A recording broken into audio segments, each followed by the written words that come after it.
it's Magdalena, Wolf of Coins. Thank you so much for tuning in. Today I get to show you this deck, Tarot of the Witch's Garden by Sasha Graham and Natasa Ilincic.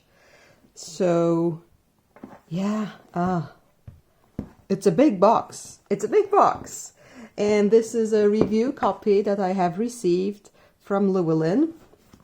So thank you so much, Llewellyn, for sending me this review copy. If you're familiar with another Llewellyn deck, the Forest of Enchantment Tarot, this is a very similar, I suppose this is like a same series style of publishing. If you're familiar with this one, this is the same style. And there is a big guidebook.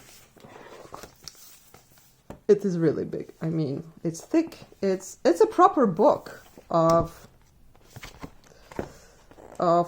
almost 300 pages, and it's in full color.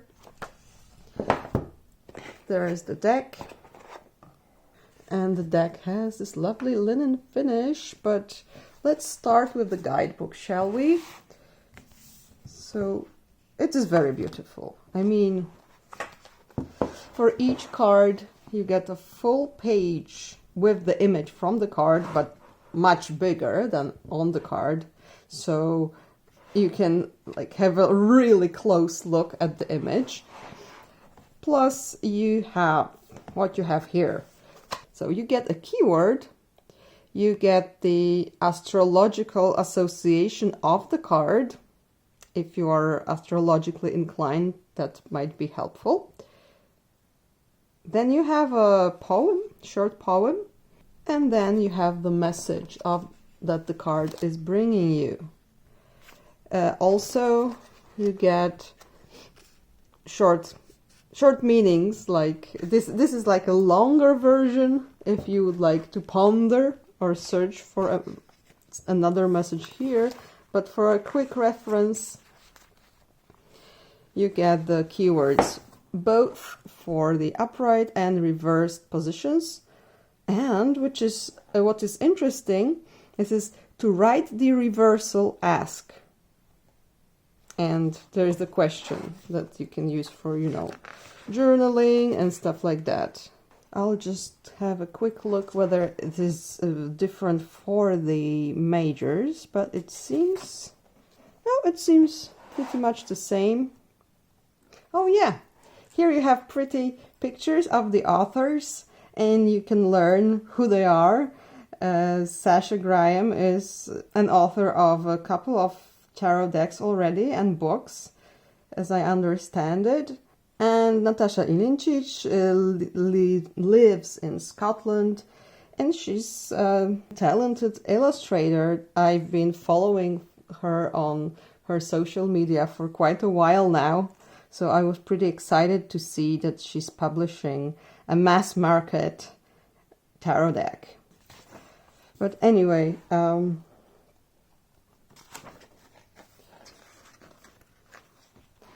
there is the whole contents here, contents page. So, since this is the Witch's Garden, we have part 1, tending the soil, and there is how to read the cards and care for them, and tarot reading essentials, daily practice, and so on. And part 2, there is planting seeds, and there is some information on, well, again, on the structure of the tarot, astrology, numerology, colors, meditative journeys. Then part 3, cultivating depth and meaning. And this is like the major part of the book, the descriptions of the cards. And lastly, part 4, harvesting magic. Let's see what this is. Page 230. Sorry, 73. Yeah, okay, so harvesting magic. Oh, okay. spellcasting steps. So there is some info on how to approach spellcasting. There are some spreads, love and romance. Oh, I love this card. Well, I will be talking about the card soon, but yeah, I loved the Lovers card. Home and garden, family and ancestors, heart and health. So there's quite a lot of spreads here if you enjoy them. Wow, yeah, that's a lot. A lot of spreads. So yeah, the book, as I said, is pretty hefty, and I really love the matte cover. I love that the cards are not matte. If you've been watching my channel, you know I so hate those really very matte cards that I cannot shuffle because they stick to each other. So yeah, let's take a look at the cards. This is the linen finish. This is how they spread, so no problems here. I will shuffle them at the end because right now they are put in order, so, you know, I don't want to mix them right now. So this deck is clearly a Rider-Waite-Smith style deck. Maybe I wouldn't call it really a clone, but it follows pretty closely the Rider-Waite-Smith structure, except for one thing that I will mention promptly. So the Fool is this happy person. I really love the boots, like elven shoes, elven boots. And there is a little fairy, like smelling the flower here probably. And I love that the Fool has those books here, but he forgot this one. A careless fool, we might say. Oh yeah, the bags, gorgeous, beautiful. Then the Magician is the witch that we know from the cover. And traditionally for Rider-Waite-Smith, we have all the symbols of the courts and the lemniscate above her head, plus cute animals. Oh, there's a spider. Oh, there's a spider. Lovely. This is an awesome High Priestess card. She looks so badass. I mean, oh, she's awesome. Then there's the Empress, a very, very Rider-Waite-Smith representation here. Then the Emperor with the goat. Then this is a bit funny, like like the old lady here.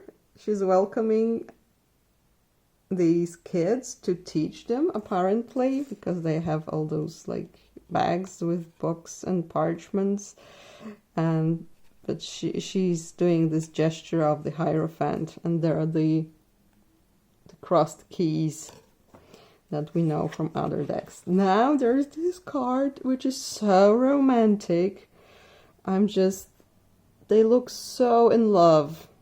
Sometimes you see a lover's card, well, especially in Tarot de Marseille, because it's not obvious that these people are really in love. But that aside, sometimes in the decks you see a lover's card where people are supposed to be in love, but they're not really looking that much in love. But with this card, oh, they are so into each other. Yay. Chariot. Well, Chariot wins my heart with the color palette. This dark blue with the gold. It's delicious. And I love this little fawn here. Oh, so cute. So it's like, yeah, Rider-Waite-Smith dressed in witchy, woodsy style. Then, oh, so cute. Strength. So this follows Rider-Waite-Smith numbers with strength is 8. In this regard, it does. And there are bears. I really love bears for the strength card. Then the Hermit with cute mice here. And here we have such a bold move that I'm really surprised. Because justice isn't simply flipped with strength. It has replaced the Wheel of Fortune. And Wheel of Fortune is 11. So I don't know yet if this is explained in any way in the guidebook. But for me, it is a really bold move that should really have, like, should really be explained. And you see, well, I'm in the team of Tarot de Marseille numbers, in which justice is 8, because it is the number of perfection and balance. What Waite did, he wanted to fit the system of tarot into his system of astrology, and he decided to switch strength and justice to fit his idea. And then all of a sudden justice was not like a balanced number, it was 11, so an odd number. And here 10 makes actually more sense, but then the Wheel of Fortune is not this, you know, not this cross anymore, not this pivotal point anymore. I feel like, yeah, this got me confused a bit. Well, Waite also got me confused, so, you know, I'm just I'm just complaining. We all have our preferences when it comes to traditions, so I'm with the older one. However, I'm of course aware that before Tarot de Marseille got fixed in the shape that we know and love today, there were many ideas as to what numbers should be ascribed to what. Like in Rosenwald Tarot, we see Temperance as number 7, I believe. It's all mixed up, but anyway, it's a bold move, I would say. Hanged Woman. So there's more women cards here, as I see. So we also have a Hanged Woman. And she's so creepy. I love it. She's in a swamp. I mean, yeah, it is a kind of a swamp. And she's very creepy.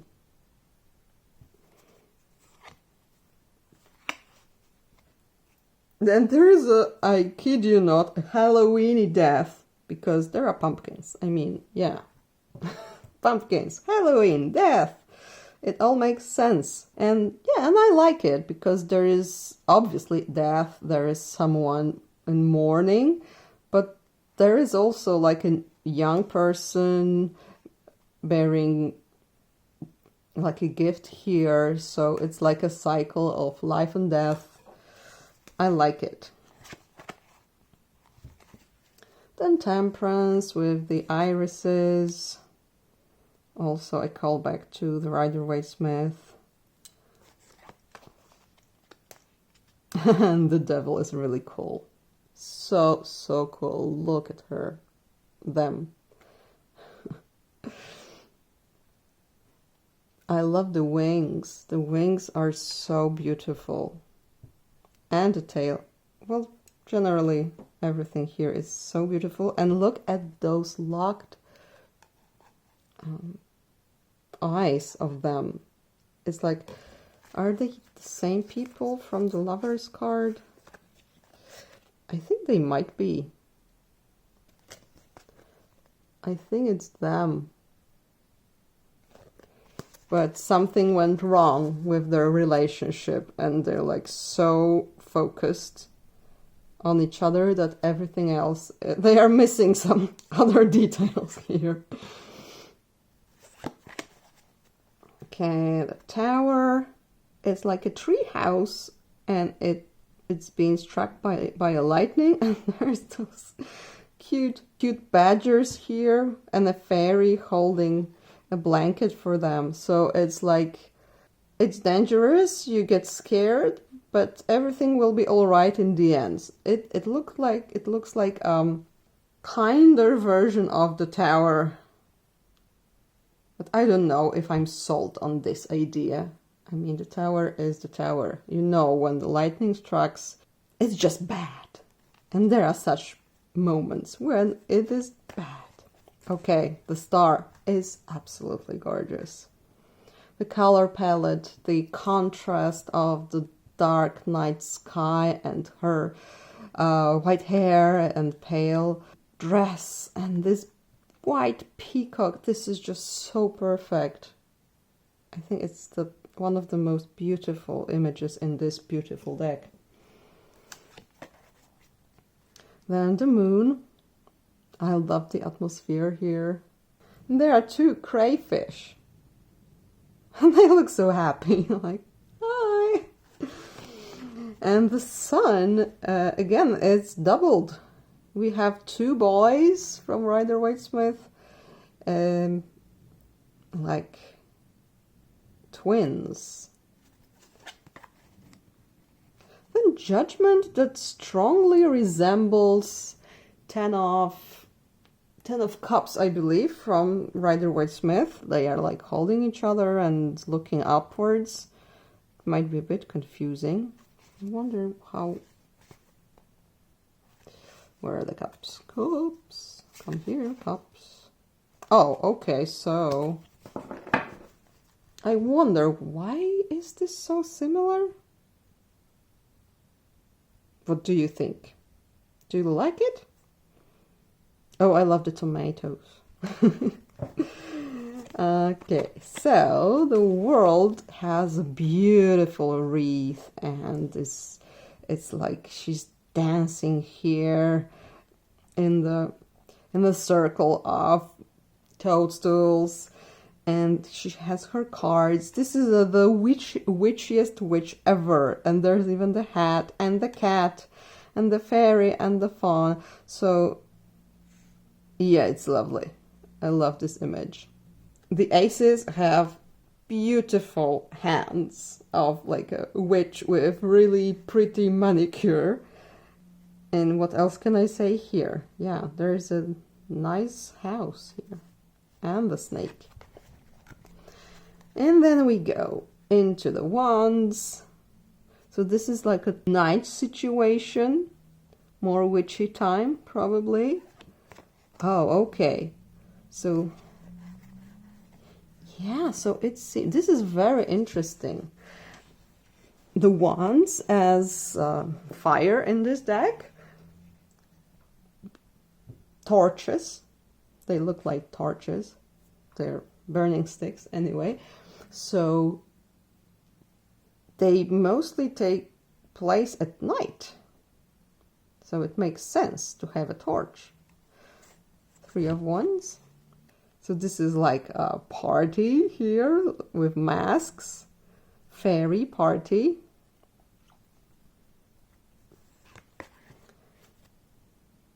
Then there are birds playing with matches. I love how the light is shown here. I generally love watercolor. I paint with watercolor myself, so I really appreciate the work that was put into these images. But yeah, playing with matches and worms. Oh no, they are only playing with worms, and they have matches as torches because they're small. Six of Wands, again torches, more torches, torches, and torches. And Ten of Wands. Yeah, there are a lot of houses in the background. Interesting. Oh, and the court cards are at the end. And it's the same in the guidebook. Or is it? No, it's not. Yes, it is. Okay, sorry. Sorry for the confusion. Okay, so cups associated with water here. Beautiful hand. Love the color palette. Okay, Two of Cups. Again, a couple really absorbed in each other. I love this sling bench. So adorable. Okay, Three of Cups. It's witches having time. It's witches having fun with apples. Like pulling apples from there, probably. And oh goodness, I think the frogs are having the best times, like even better than the witches. Oh my goodness. Okay, I love this. This part is so perfect. Natasha, you're a genius. Okay. Oh, there's a fairy sitting under a toadstool and not seeing this other fairy here. Oh. So again, a classical interpretation of the Rider-Waite-Smith. It's the same house. It's haunting me now. It's everywhere. Not this. Well, maybe. Yeah, it is the same house. It's a haunted house. And Five of Cups with different colored liquids. Oh, Six of Cups. There's a lot of bugs here and fairies. Let's see, what does it say about them? So it's Sun in Scorpio. And the poem says, fairy favors, cups delight, between the fairies who rest from flight. Tucked beneath a garden den, sweet remembrance warms the fen. So if you enjoy poems, you can actually use only the poems and see what it brings into the reading.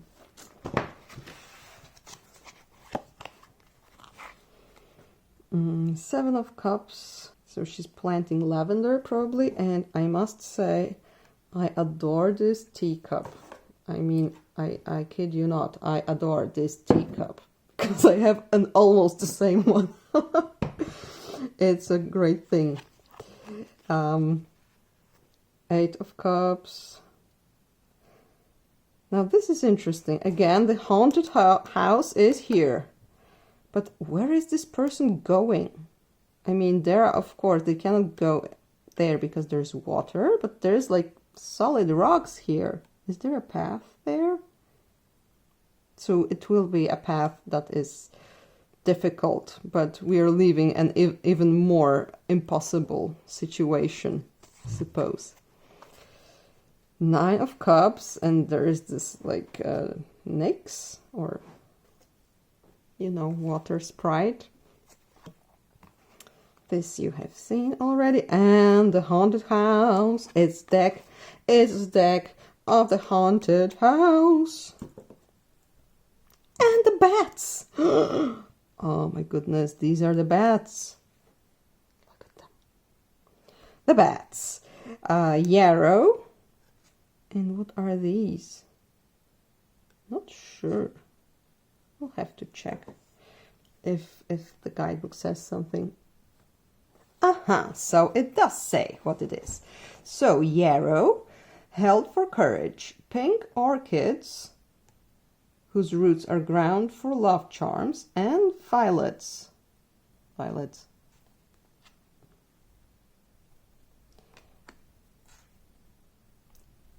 Not sure. Maybe these are meant to be violets, but they don't look like violets, do they?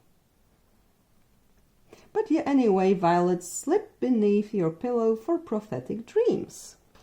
And Two of Swords. Well, with some cards, there's not that much to say. They are just an interpretation of the Rider-Waite-Smith cards. But I like that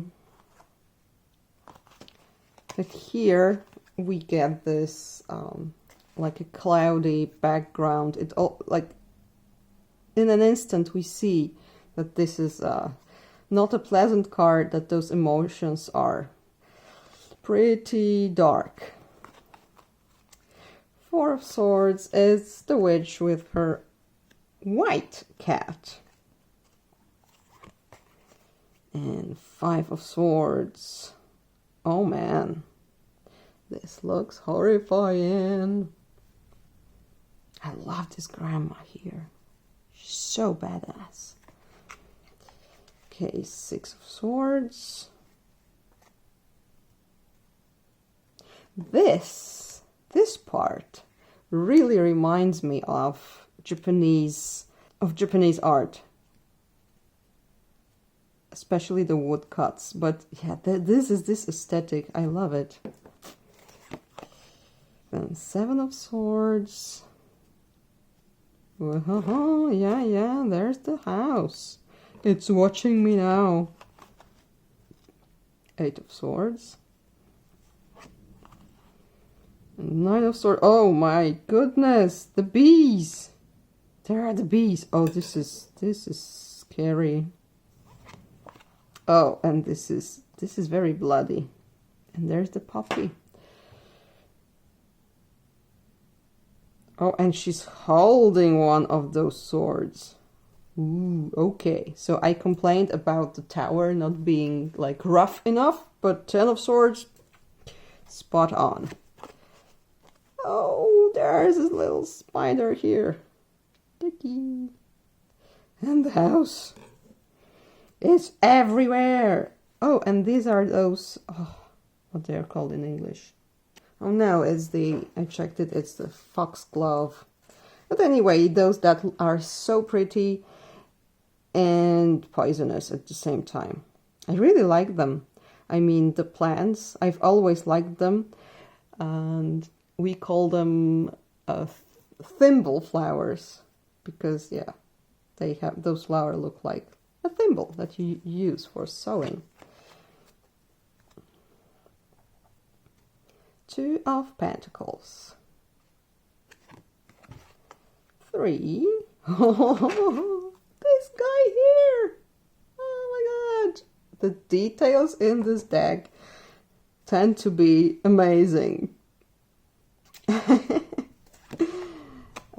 Four of Pentacles. So, yeah, I really like this interpretation because it's like, often it's like a greedy man who is holding on to his coins, and he is so greedy and stiff that he turned to stone, like he got petrified. This is just beautiful. And this, again, this reminds me somehow of Alphonse Mucha. There's this image of a woman in winter, and she's also like, her hair is covered, and there are those branches with snow on them. Something about this reminds me of her. Six of Pentacles. Oh, so many cute animals. Aha, more cards. I love that there are like cards with cards in this deck. Like, what is she reading about? Like, where to start planting or what? Intriguing. Okay, Eight of Pentacles. And oh, it's the same grandma from the like Hierophant card. Yeah, isn't she the same? And the kids, oh, they are not the same kids. No, but it would be fun if they were, wouldn't it? Then Nine of Pentacles. Oh, she's so luxurious. She even has a glass of wine already poured here. And And the house is ever present. So then there's a 10. Interesting. It's like she's like a magician with this cape with stars and zodiac signs. Oh, and now we get to the court cards. So the page with a fox, very fiery. The knight, the queen, the king, very Karnunos style. And then this page with this frog is just so adorable. I mean it. Oh, so gorgeous. Then this knight, oh, there's he or she, they are painting using a shell for paint, and there's this like sketchbook and brushes. Please never you like leave your brushes in your like this. They were damaged, but whatever.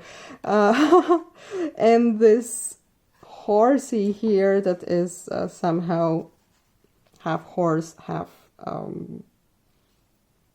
hippocamp, maybe. Oh, gorgeous. Queen of Cups is lovely too, with this green snake in her lap. Oh, and this is like a Poseidon kind of person. King of the Sea. Then the swords, the element of air. Oh, Pegasus! And the house is following me, is here. The queen, so cool. And the king with Hedwig. Sorry, sorry, but well, yeah, it's the snowy owl. And Pentacles. There's a bee.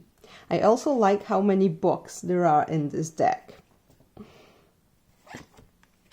Oh, the bison. You know, we're in Poland quite fond of bisons because we also have bisons, European bisons. And I'm actually going next week to see them, or at least to a place where you can see them, the only European primordial forest. So I'm very excited. And the queen. Oh wait, so it's the knight, it's the queen, and it's a very happy King of Pentacles. He's so enjoying himself. He knows how to enjoy life. Awesome. Okay, so this is the deck. Sorry if I was focusing on too many details here, but there were so many things here. Starting with the house, with the haunted house, and parting frogs and other things. So all in all, it is a very interesting deck. If you enjoy reading with Rider-Waite-Smith style decks, this is certainly one. I have some complaints here, so it bugged me. So I went to the back to the guidebook, and well, you don't have like a clear explanation why the numbering of the majors was changed. However, you have the description of the witch's earthly journey. So there is some explanation here on the choices that the creator made for the numbering. Still being the tradition.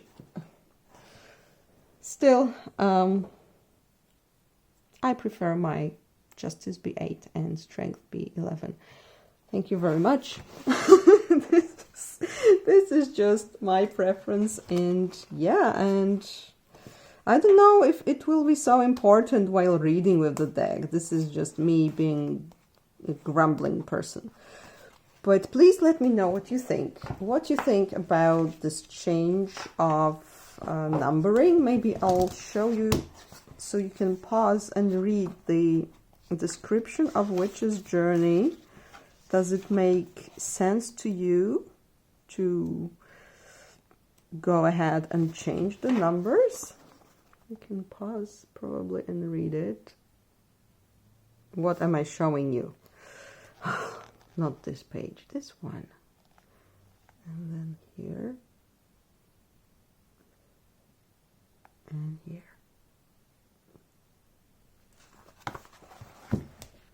And now for the favorite part of some people, me. Let's see how it shuffles. Okay, good, good, good, good. It's good. It's good, people. Oh, it's good. Very, very good. No problems. Shuffling. And let's pull a card for us, shall we?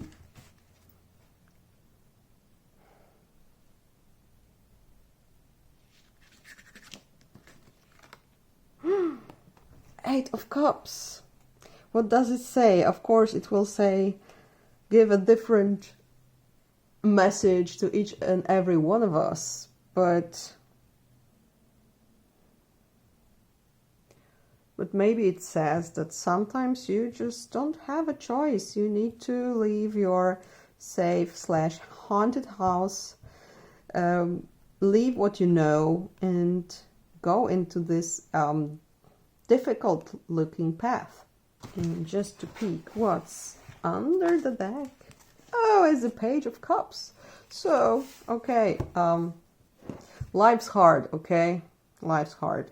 But don't forget to live in the moment, to appreciate what's around you, appreciate nature, appreciate all those little creatures, appreciate how it feels for warm bath water, connect with your skin,